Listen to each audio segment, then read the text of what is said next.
Assalamualaikum warahmatullahi wabarakatuh. Oke, sekarang kita akan membahas mengenai soal OSK Biologi nomor 6. Oke, di sini bersama saya di Rani Arab. Semoga pembahasan soal biologinya jadi lebih mudah ya. Oke, jadi soal nomor 6 nih.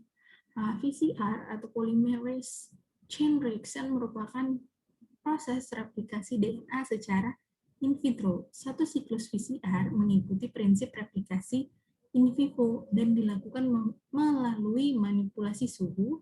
Yang pertama, proses denaturasi 90 pada suhu 90 sampai 92 derajat Celcius. Di sini terjadi pemisahan DNA untai ganda menjadi DNA2 rantai tunggal. Yang kedua, annealing atau pada suhu 50 sampai 56 derajat Celcius terjadi pelekatan primer pada setiap DNA untai tunggal. Dan yang ketiga, ada tahap extension terjadi pada suhu sekitar 72 derajat Celcius. Di sini terjadi pemanjangan primer melalui penambahan nukleotida menghasilkan DNA untai ganda yang baru. Satu siklus PCR akan menghasilkan dua salinan atau copies DNA untuk untai ganda untuk setiap DNA template. Oke, jadi di sini proses PCR ya, replikasi DNA secara in vitro. Ya. Nah, dan juga tahap-tahapannya. Tentukan apakah pernyataan berikut benar atau salah.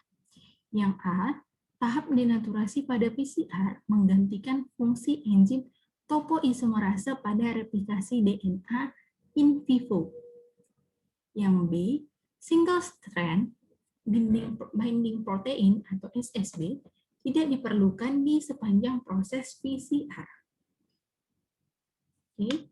Yang C, jenis asam nukleat yang digunakan sebagai primer pada PCR sama dengan primer yang dibutuhkan pada replikasi in vivo. Yang D, dibutuhkan setidaknya 4 siklus PCR untuk menghasilkan salinan DNA tanpa overhang atau DNA untai ganda yang memiliki segmen untai tunggal. Oke. Dari soal ini, mari kita bahas pernyataan-pernyataan dari A, B, C, D. Yang mana sih yang benar dan yang mana yang salah? Oke, kita bahas yang pernyataan A.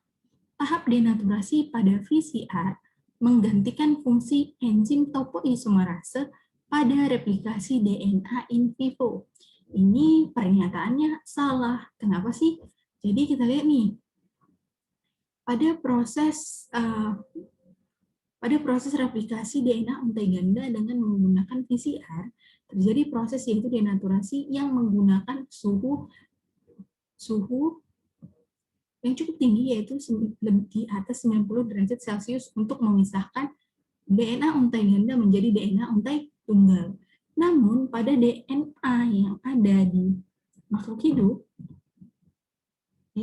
DNA di dalam sel, terjadi proses pemisahan untai ganda menjadi untai tunggal yang dibantu oleh atau yang diindikasikan oleh dikatalisis oleh adanya enzim helikase, bukan enzim topoisomerase. Jadi pernyataan yang A salah.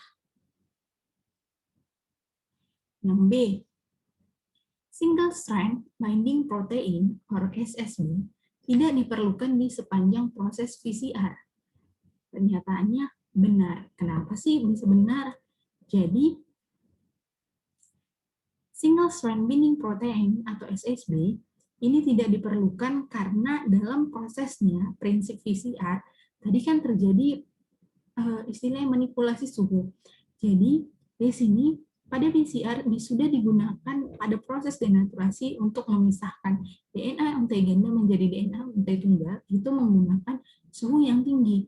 Dengan adanya suhu yang tinggi, ini sudah mampu untuk menjaga dua DNA ganda tidak bergabung kembali atau sudah menjaga dua untai DNA tunggal tadi tetap pada posisinya atau terpisah nih. Gitu. Jadi yang B ini benar karena pada proses PCR, SSB tidak diperlukan. Namun, kalau di dalam sel makhluk hidup, proses penggunaan single strand binding protein ini diperlukan untuk menjaga agar DNA untai tunggalnya tetap terpisah, tidak bergabung kembali, gitu ya. Kita balik yang C.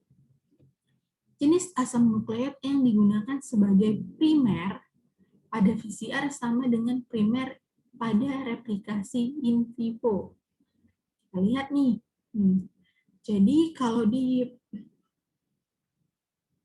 kita lihat kalau pada replikasi DNA secara PCR yang digunakan tadi merupakan untai primer DNA nih. Kita lihat ya. Nah, di sini digunakan untai primer DNA. Namun, kalau dia prosesnya terjadi di dalam sel, nah, dia menggunakan RNA primer sebagai primernya, gitu ya. Jadi pernyataan yang C salah. Oke, kita lanjut. Yang D, dibutuhkan setidaknya 4 siklus PCR untuk menghasilkan salinan DNA tanpa overhang atau DNA untai ganda yang memiliki segmen untai tunggal. Ini pernyataannya salah. Kenapa sih? Ya. Jadi kalau kita balik ke soal, di sini ada kopian pertama, ya, kopian kedua, dan ada 4. Nah, kopian pertama menghasilkan 2 kopi, kopian ketiga dia menghasilkan 4 kopi. Soalnya dalam satu kali siklus dia menghasilkan 2 salinan, ya kan? Nah, jadi di sini kita lihat nih.